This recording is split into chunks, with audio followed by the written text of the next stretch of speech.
Hello. Here we are. Okay, we're good. Hey, thank you, everybody, for coming and for sitting down and without really being asked. I'm quite impressed. Well, thank you so much for coming tonight. My name is Sarah Weaver, for those of you I have not met, and I'm the current president of the Seattle Rotary Service Foundation. It's great.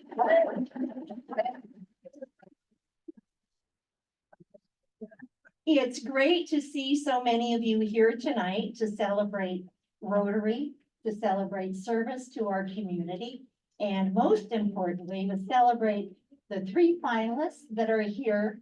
The three finalists for the Seattle Rotary Community Impact Grant, which is $1,000. It's $100,000. Yeah. Oh, dear, I can't believe but at the foundation, we do think this is a big deal. And it is. And we are so thankful for your support because quite literally, you made all of this possible. From the food and drink to the 100 grand. The Seattle Rotary Service Foundation is made up of members of Seattle 4 Rotary, and it's your generous donations that have brought us here tonight. So here's how the evening is going to unfold. Each of the three finalists will have 10 minutes uninterrupted here at this podium. Vicki Oxley is going to be our timekeeper. And she's very nice. And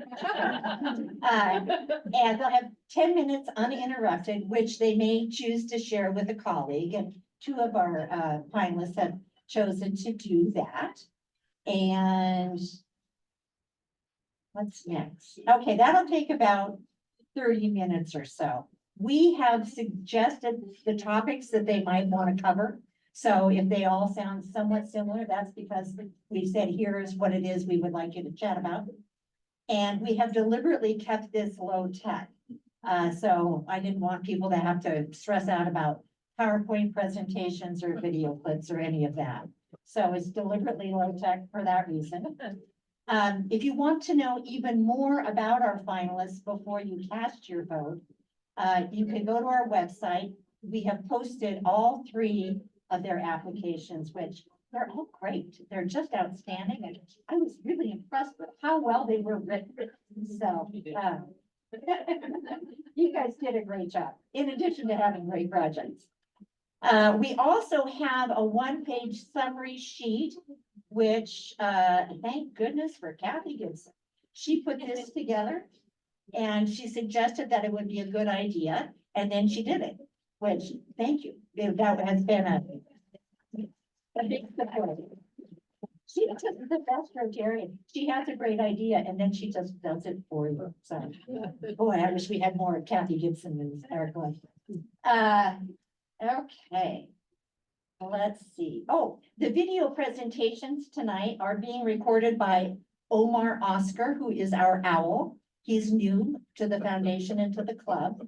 And Mary is going to make them magically appear somewhere, and she'll send us an email to tell us where we can go watch the presentations. So if you have friends who are not able to come tonight, the presentations will be available online. And I think the voting will be open until probably through next, I want to say next Wednesday. And that will also all be in an email at some point. Okay, what else? Oh, before I turn this over to our first finalist, I do have a few thank yous. Sue McNabb gave me several pieces of advice. My favorite one is that I should proceed until apprehended, and nobody's caught me yet. So I'm just gonna. On my way. Oh. Uh-oh. Now I'm nervous. So anyway, her second piece of advice was work with small committees. And actually that has proved to be great. So for this little project, our committee started out as Jeff Pritchard, who I've worked with for years on malaria projects. So Jeff, can you raise your hand or stand up or say something? Lillian Sherman, where's Lillian hiding? Oh, there's Lillian. And then Lori Walker. Oh, Lori's in the front row. So And I have to give a shout out to Cynthia Chereau, who chaired the last big project we did. Her documents were just a huge help in getting this project launched. And I suspect Jim Moore's hand was somewhere in those documents a couple of decades ago, so. Jim really fell over the decades. And then after the applications became available, we added Vicki Oxley, who is going to follow me as president of this wonderful organization, and Tony Chen, who unfortunately couldn't be here tonight. So they've been a great group to work with. So. And then for the scoring for the grants, we actually had, was it 27 applications. We didn't know how many we were going to get. And I was really nervous. I thought, whoa, what if we get 50 or 60? I mean, I'd still be curled up in a corner somewhere. But fortunately, it was a very manageable 27.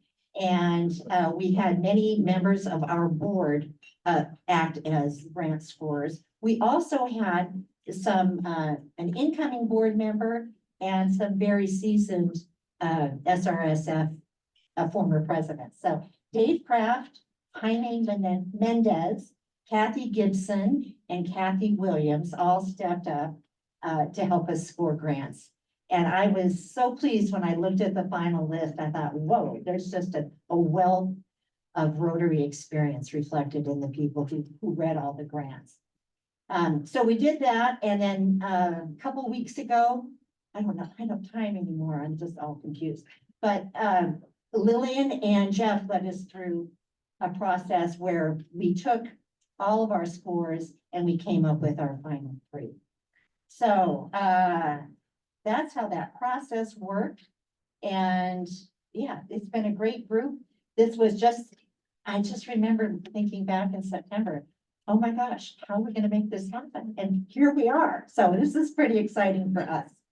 So I will turn this over to our very first finalist, Laura Wright, who is from WABLOC, and BLOC stands for Building Leaders of Change. So.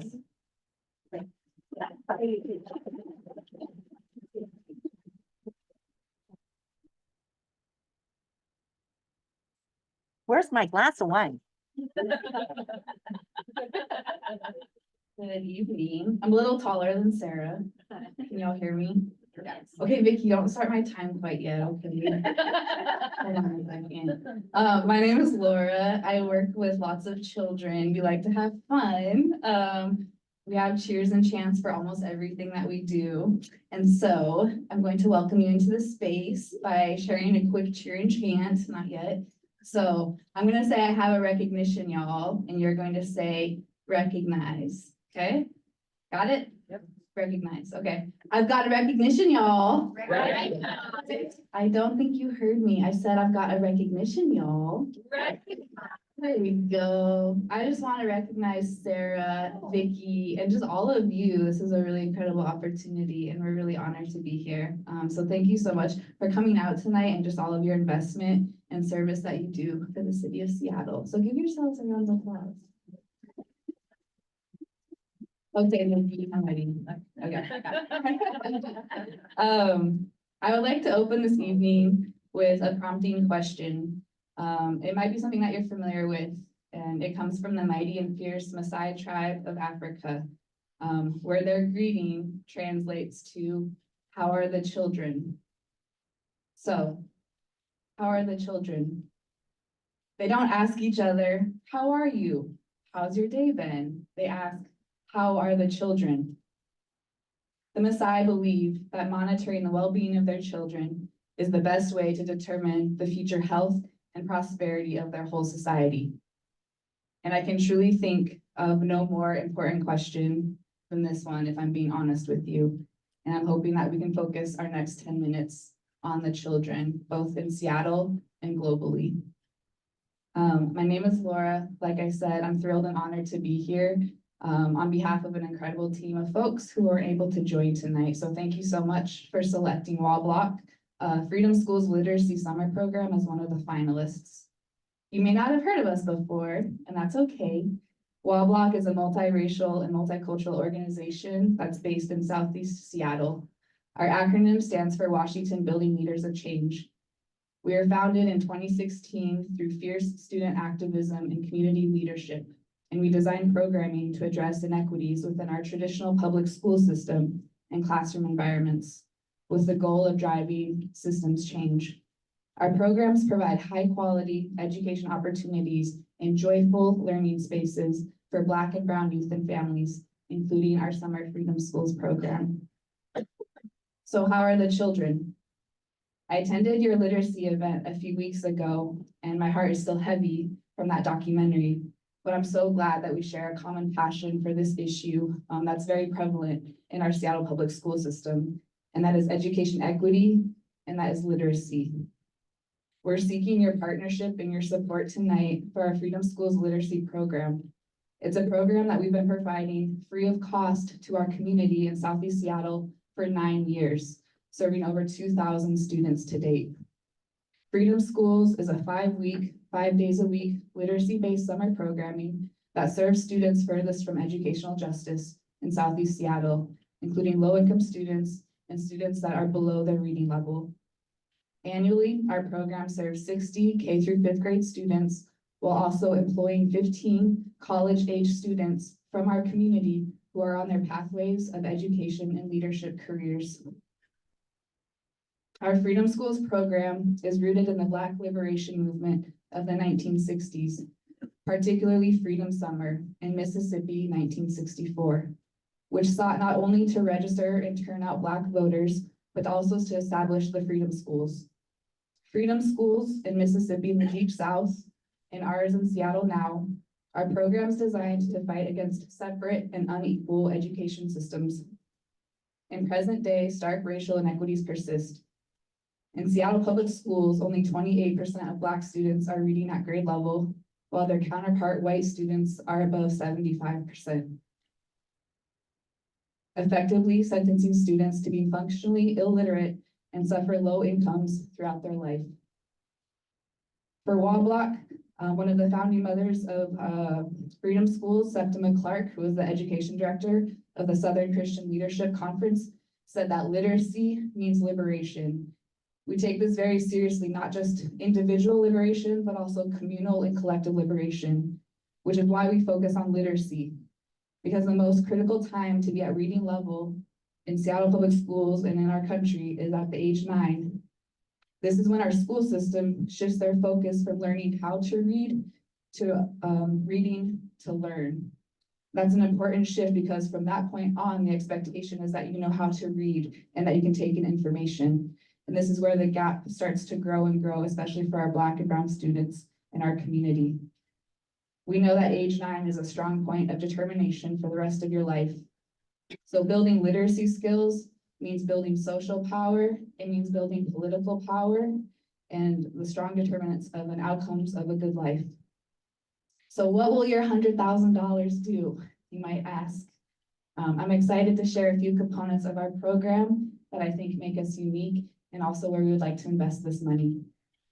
Number 1 is our culturally inclusive curriculum. Throughout Freedom Schools, scholars get to engage in BIPOC authored books that open their worlds, not only to see themselves reflected in the books, but also to experience other cultures and experiences. With your funding, each scholar, 60 students, will have a book set that they engage through the summer, and then they get to take those books home at the end of the program and continue to build their home libraries, which we know is a critical factor of closing the education gap. As a white woman who grew up here in the United States, myself, many of you, we don't have to give this a second thought.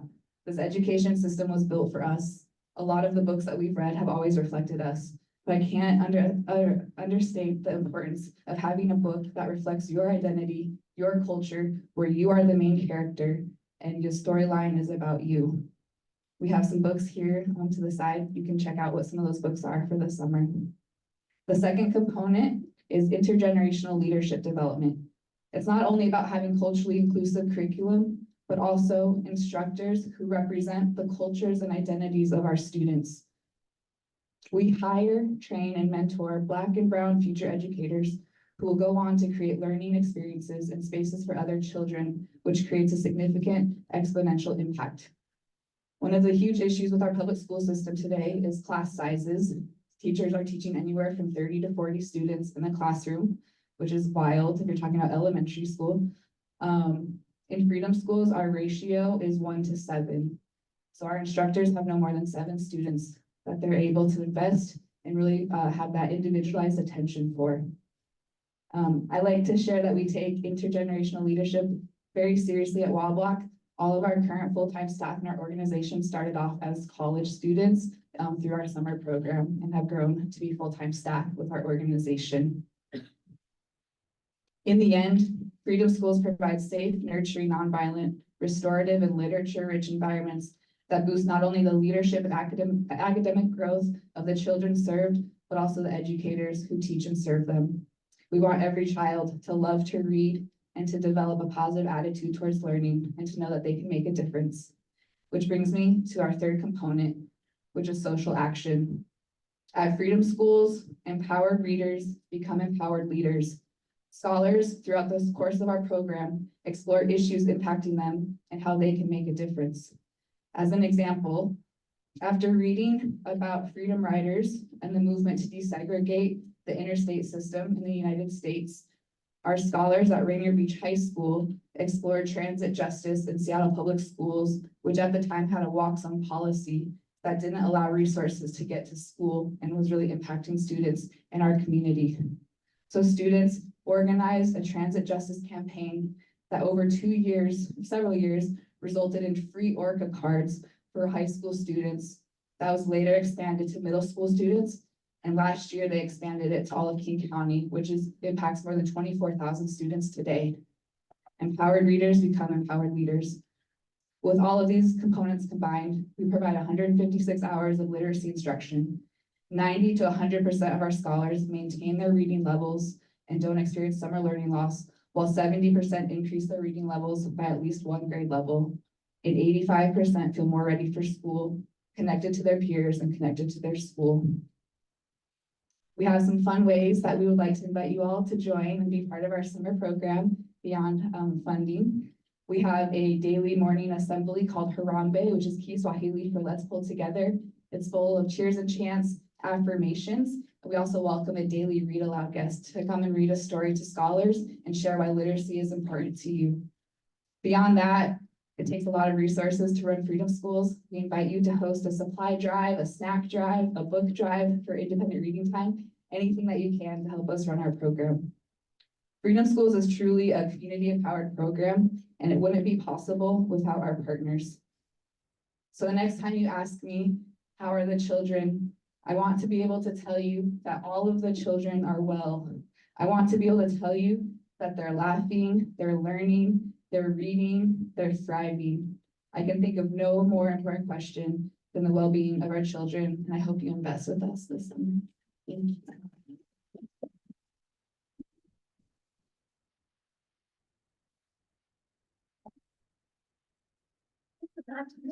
Sorry, I forgot to introduce everybody. So next up are our friends from the market. We have Patricia Gray and, from the market, we have Patricia Gray and Pamela Hinckley. And I don't know who's first up for you two. We're gonna go together. Oh, okay, great. Thank you.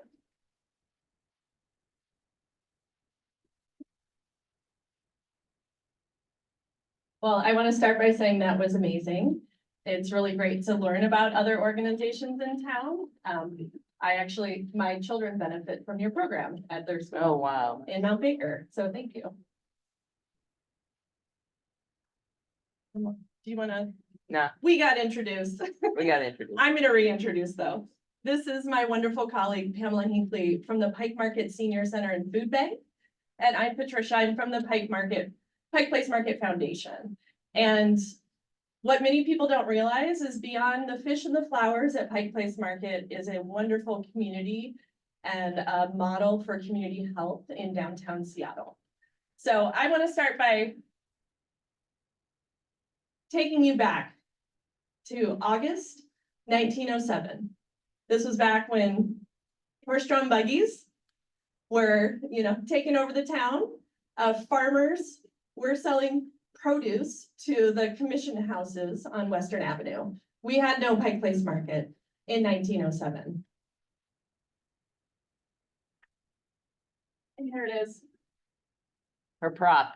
This controversial piece of produce started it all.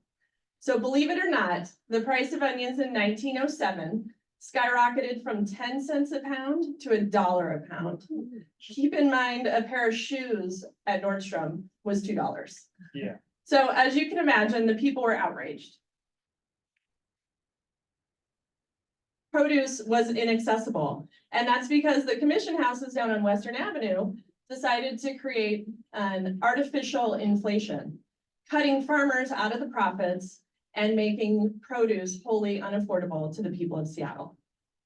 Well, the people of Seattle were outraged and the farmers were outraged. They were being cut out of their own hardworking profits.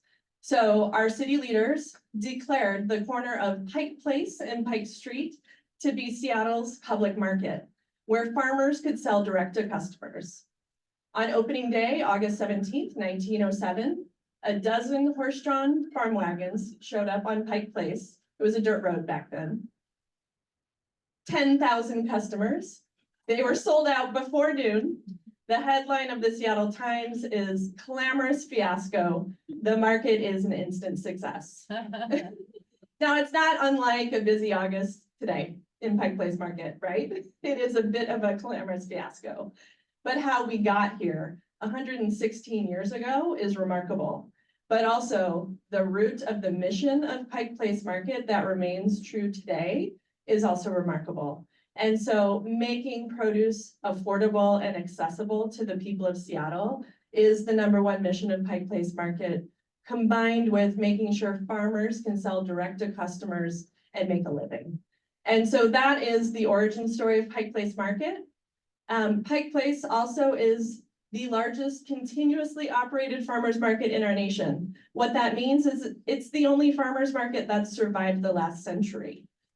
Why did that happen? Again, the people of Seattle rose to the occasion.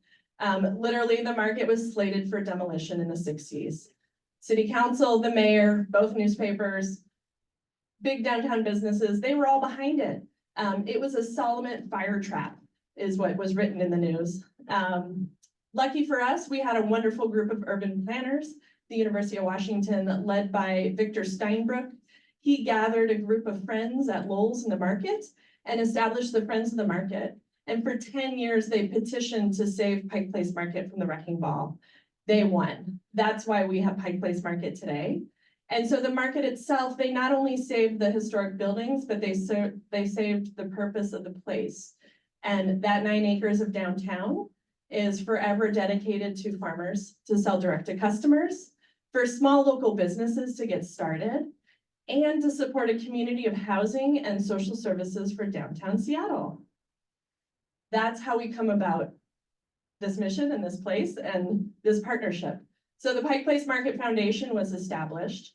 We were established to help leverage the love that Seattle had for Pike Place Market and turn it into good for the community services. So beyond the fish and the flowers at Pike Place Market, you'll find the Pike Market Senior Center over by the gum wall. Whoop, whoop. You'll find the Pike Market Food Bank Yes. in the parking garage on Western Avenue. You'll find Heritage House at the market. It's the only assisted living dedicated to seniors on Medicaid in downtown Seattle. Look above the storefronts, and there are 400 units of low-income senior housing. We've got downtown's community health clinic right below the Virginia Inn with Neighbor Care Health. We've got Pike Market Child Care and Senior Center, the most economically diverse preschool in our city. And then we have these wonderful food access programs woven throughout the market. And so this is the proposal we have for you today, is taking that original purpose of Pike Place Market and making sure the food system that exists in the market is well-funded and well-sustained into the future. And so where it all begins is when you're shopping the farm stalls. Look around you. There are people of all incomes shopping those farm stalls, and it's made possible by support It's support through, we have food stamp matching dollars that doubles the produce at the produce tables. We've piloted the first in the nation's protein program, doubling your purchasing power with fresh fish, meat, eggs, the wonderful, somebody here I was talking to earlier goes for the wonderful eggs at the creamery, the cheese and the dairy. It's all made accessible to people on little to no income. We even have our own currency. It's called Pike Bucks. Pike Bucks are distributed through all the social services, and so folks can shop the tables using their Pike Bucks and get the nutritious food that they really need. We even have community-supported agriculture boxes, so the wonderful produce boxes during growing season, available 100% subsidized for folks on low incomes. We partner with farmers whenever possible, so we do a bulk buy program to support the local farmers and distribute the produce to the senior center, to the food bank, the preschool, the assisted living, to make sure everybody has access to wonderful, healthy, nutritious food that these programs otherwise wouldn't be able to afford. Pamela, what did I miss? I think you did a tremendous job. Okay, well, the one thing I want to say before I hand over the mic is, I think we can all agree the market has remained the bright spot through the pandemic. And that is That's not, my line. let me do mine. No, I'll give it to you too. I just Okay. want to reiterate this point. It's not by magic or miracle that the market remained the bright spot during the entire pandemic and has come out strong. It is because of the thought and intention.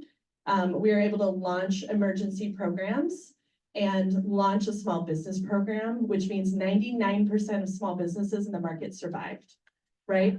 And none of this would happen without the model that we have for both funding through the foundation and partnership through our partner organizations. So with that, Pamela, Thank tell you. us more about what's happening in the partner organizations. Yeah. Thank you, Patricia. As Patricia said, I wanted to give you a little deeper look into some of the intimate details of the social services in the market. But I wanted to cement that by telling you one small thing about my background, to explain why being involved in this project means so much to me. Prior to taking over as the executive director of the senior center and the food bank, oh my God.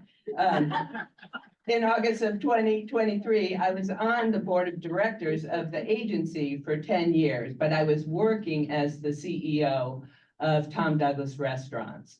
And this combined experience gave me a very big close-in lens of the food landscape for the underserved in downtown Seattle, and a front row seat at the changing conditions in our city, which, as we all know, is still so compromised by the devastating effect of the pandemic. But the network in the Pike Place market of social services, in partnership with the Market Foundation, kept the lights on for the residents of downtown Seattle who need the sustaining assistance. And I wanted to join the Senior Center and Food Bank as staff to work on that full time. Our application for the Community Impact Grant, if awarded, will support 2 growing needs at our downtown food bank, funding our ready-to-eat, no-cook bags for the unhoused population. Currently, we are distributing over 400 a week. The shelf-stable, individually packaged items in the bag are priced so much higher than products that you can buy in bulk, but is necessary to us to have for food safety purchase. We do augment the base bags with fresh sandwiches, assembled by 2 devoted board members every Monday morning, or deli salads from our market neighbors, but neither of those come in enough quantity to last the whole week. The other critical need is proteins for our grocery distribution. Have you been watching what's happening to eggs? I think there's an egg cartel. Eggs are so important to us because all of our cultural communities want eggs. Shelf-stable milk is also in high demand. We need to buy both of these items because our supplies from Food Lifeline and Northwest Harvest have dwindled from 10 pallets a week pre-pandemic to 1. So it is a big financial lift for us to provide enough food for 70,000 bags of groceries annually. Uh,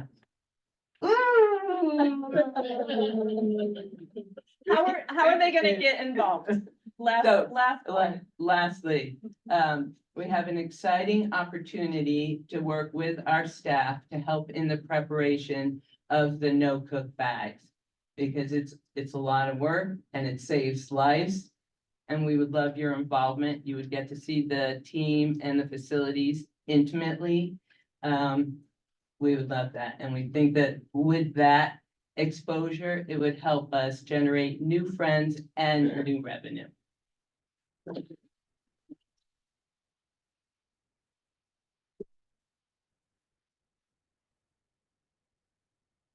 Well, I, for one, am glad I wore waterproof mascara. And I must say, I am so impressed with the group of applicants and our 3 finalists. This is gonna be a very, very hard decision. Our final presentation comes from SENSE, which stands for Consumer Education and Training Services. And Tony, are you gonna speak first? Tony Leahy is the Executive Director of SENSE, and he will be followed by a colleague of mine, actually, a fellow bankruptcy attorney, Dan Bugby. So Tony, there you go. Hey, everybody. Thanks for having me. Honored to be here. Again, my name is Tony Leahy. I'm the Executive Director of Consumer Education and Training Services, which stands for SENSE, as you just said. And SENSE was founded by the first woman bankruptcy judge in the history of Washington State, the Honorable Karen A. Overstreet, and other attorneys and financial professionals. SENSE's mission is to help people improve their financial health, and all our programs are offered free of charge. So SENSE has a demonstrated history of utilizing its financial education expertise to partner with a community partner and provide a program to various populations. And I'm just going to give a select few examples from my 20 years at SENSE. We partnered with the Attorney General of Washington to provide Senior Money, which is a program to help senior citizens identify and avoid scams. We partnered with the Fred Hutchinson Cancer Research Center to help reduce and study the negative impact that the high cost of cancer can cause to patients and their families. We also partner with schools and school districts statewide to provide financial literacy classes for students and workshops for their parents. And last but not least, in my select examples, we partnered with U.S. Pretrial and Probation Services to provide financial education reentry classes to people who've experienced incarceration. So in a nutshell, we identify a need, work with the population that will eventually utilize our programs to create a relevant and needed program. Our program participants in their evaluations say that they would recommend our program to a friend 90% of the time. And this includes teenagers who we talk to about compound interest at 8 in the morning. So our current proposal to the Rotary is for the design and delivery of a financial education clinic and program for military veterans and their families in Washington State. The American Journal of Epidemiology and other leading research has found that financial stress can lead to negative physical and mental health outcomes, including suicide. Our project will help reduce the financial stress of veterans and their families and help to improve their overall being, including the reduction of anything negative tied to financial strain. We'll do this by providing a uniquely tailored financial education program for veterans and their families. We'll reach those that we reach will obtain the skills, knowledge, and resources to help improve their situation. We're going to confirm the topics that we're going to focus on in the field, but this is our preliminary research. So identify and avoid military-specific scams. How to effectively address a debt issue. How to wisely finance post-secondary education or training and avoid predatory for-profit schools. Detailed guidance when utilizing credit, or taking out a loan. And budgetary changes specific to leaving the military. Our delivery methods are going to be as follows. Live, in-person, and virtual classes and clinics. Recorded classes, so those who cannot attend a live class can still access it. Digital and new media tools. Written financial education materials and resources. Train the teacher materials for those who want to teach one of our classes. We'll have the resources to do that. And train the lawyer materials for those lawyers who work in legal clinics to be brought up to speed on the special considerations involved when working with a veteran. We're going to involve a network of veterans and veteran organizations in this project. The Honorable Mary Jo Heston, who is a judge in the Tacoma Division of the Western District of Washington, will be actively involved in this program as a citizen consultant. Judge Heston would be here tonight, but she's teaching a law school class as I speak. In her spare time, Judge Heston has worked nationally on veterans' financial education issues and veteran issues. Her experience in delivering financial literacy training to the veterans and training the attorneys that work with them will be a major asset to this program in the design and in the recruitment of financial professionals that we're going to partner with. I'm happy to report we have secured 2 major project partners already. These were included in our written application, and I'll mention them now as well. The Washington Attorney General's Office of Military and Veteran Legal Assistance and Operation Military Family, which is a nonprofit that helps military families transition to civilian life. This will be the beginning of our outreach to have an active coalition of veterans and those that work with them. Since it's excited about this opportunity, it will gladly reach out to the Rotary for collaboration opportunities. These Rotary members will be invited to be in any part of the project you wish, such as program design, program delivery, outreach, anything that goes along with the program. We'll happily co-brand it with the Rotary. Rotary will be acknowledged in all program materials and all outreach. Our guiding principle with this program will be to maximize our impact, and we're going to do that intentionally in all we do, including our project budget. In the first year, we're going to have 55 community engagements, and these are going to be classes, clinics, workshops, all and individual one-on-one sessions and interviews. We budgeted $35,000 for these engagements and outreach. We anticipate $20,000 for the design of our class, train the teacher materials, train the trainer materials, train the lawyer materials, and the training that goes along with that. To maximize our outreach, we're going to design digital content that's going to be accessed online by participants to both learn and retain key learning objectives. The digital content and all program materials will be accessible online. To develop the digital content, online program and website, we anticipate $35,000. Finally, we're going to devote $10,000 to the management and administration of the grant and all these components. Once developed, SINS will sustain the program as a core project. We're going to incorporate it into our work plan and our organizational infrastructure will accommodate this program. The biggest expense of the project will be the startup costs that will be covered by the grant. And after that, SINS will incorporate everything into our work plan and account for the coordination and outreach that's needed to continue this program. This could be an example of the positive change that can happen when members of the community come together to make a positive change. We are standing by, ready to make this happen.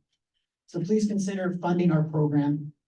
It could make life-changing and perhaps life-saving differences for those who have served our country. So thanks for your consideration. For my final 2 minutes, I'd like to introduce Dan Bugby. He's a SINS volunteer, a veteran, and an attorney, and he's going to talk about the insight of veterans and also how this program can possibly help. Thank you. So just briefly, as Tony said, I'm a veteran myself. I know I have a few in the audience here. That's great. But currently, right now, 1/2 of 1% of our population serves in the United States military. These predominantly come from low socioeconomic backgrounds, whether it's rural, urban, or interurban. These people have low financial literacy by and large.